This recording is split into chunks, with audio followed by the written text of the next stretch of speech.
5 kilometers west of Kyiv. Whatever the Ukrainian military claim about pushing the Russians back, it doesn't seem like it here. They are picking through the mess of an attack that destroyed several houses. 5 people were injured. Yaroslav says he heard a whistle and then a powerful blast. Явно, що тут нічого немає і нікого немає, ні зброї, ні. Це взагалі капець. Порозносили все, що тільки можна. In Israel, the US Secretary of State Antony Blinken has been busy clearing up President Biden's mess. As you've heard us say repeatedly, we do not have a strategy of regime change in Russia or anywhere else for that matter. In this case, as in any case, it's up to the people of the country in question. It's up to the Russian people.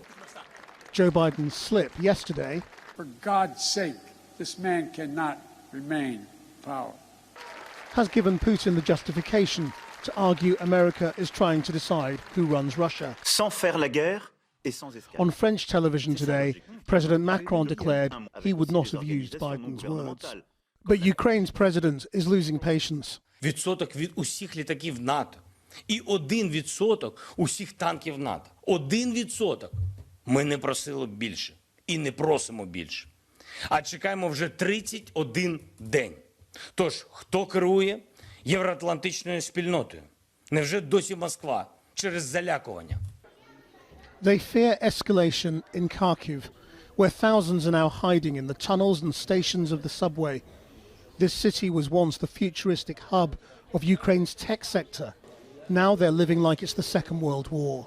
The trains are also used as shelters. You can see people are staying overnight inside the trains, and it's warmer in the train. Kharkiv is probably the most targeted city in Ukraine after Mariupol. Every day it's been hit with rockets, bombs, shells and missiles. The city is not cut off, but there are Russians on all sides, and supplies are now hard to get in. As the Russians fight for Izium down the highway, satellite images show pontoon bridges as they try to move south of the river. Місто розбомблене, майже стерте з лиця землі. The mayor told Channel 4 News it's desperate there, and some officials are defecting to the Russian side. На сторону російських окупантів перейшли деякі депутати Ізюмської міської ради, працівник поліції у відставці і мер міста, який був до 2010 року. Вони зараз співпрацюють з окупаційною владою, об'явили себе і народними мерами. On National Guard Troops Day, Russia released footage from a military hospital of the injured, many of them amputees, being awarded bravery medals. President Putin praised his forces for their personal heroism.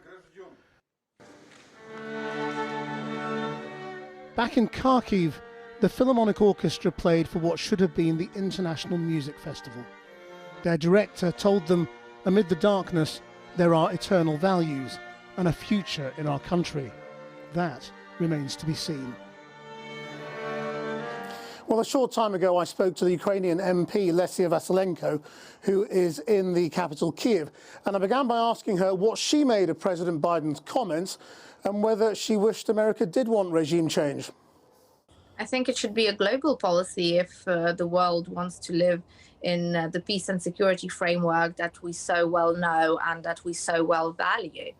I mean, the regime that Putin leads is dangerous for Russians, for Ukrainians, and for the global community. It's a regime which is built on terror and on ultimatums and on threats.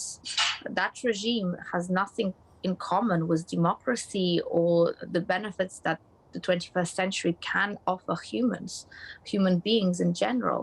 So that regime must be brought to an end for the sake of humanity.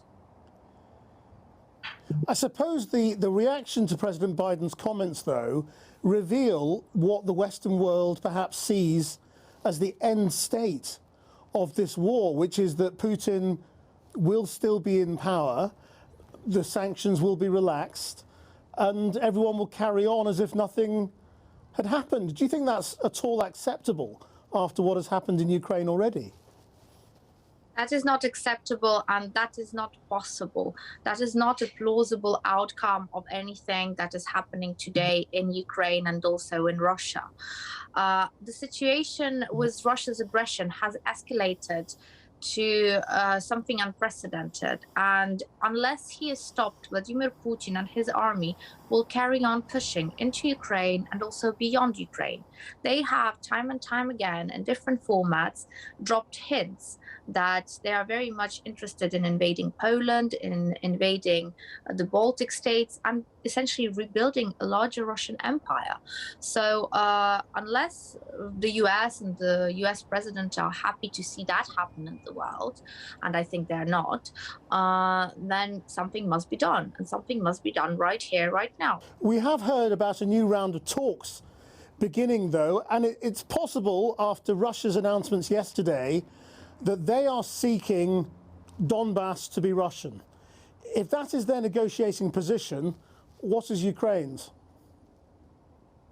Ukraine is very clear that the only peace agreement that can be reached only once Russia deoccupies Ukraine and once our borders are reinstated to their internationally recognized margins. The Donetsk People's Republic, the Russian-backed separatists, are talking today about a referendum to join Russia. If they were to hold a vote and the people there voted to join Russia, would you accept that? Well, first of all, there can be no referendums held at gunpoint. That is nonsense. It's nonsense in terms of international law, and it's nonsense in terms of the logic behind it. If there are Russian soldiers standing behind Ukrainians, pointing their guns at them, and Russian air jets, fighter jets in the skies, ready to drop missiles, what do you think the outcome of that referendum will be? I don't think that anyone in their right mind in the international community and in Ukraine alike should be accepting any outcomes of these referendums. All referendums and all further agreements and contracts can be signed with Russia only once the occupation of the Ukrainian territory happens. That's the only way about it. Lesia Vasilenko, thank you very much indeed. Thank you, and glory to Ukraine, and keep safe. Well, Russia has been pushing hard to capture the southern city of Mykolaiv, but they have met with fierce resistance, with Ukrainian forces launching a counteroffensive around Kherson, 50 miles to the southeast.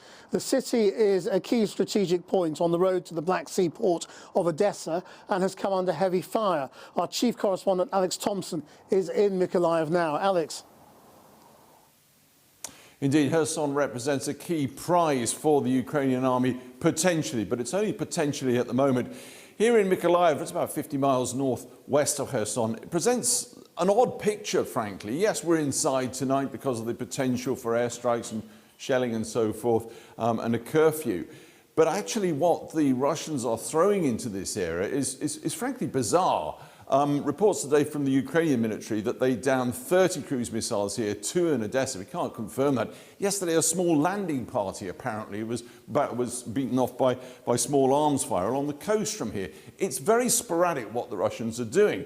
As the Ukrainians, well, these pictures show something fairly mundane. They're bunkers next to a vehicle checkpoint. Nothing much in that, except this is an area which just a few days ago was overrun with Russians. So there's an enormous groundswell of momentum, morale, and indeed materiel in terms of fighting going on here. And a lot of talk of a concerted push to retake Kherson. The governor himself here said that was, quote, a possibility to me just 2 days ago.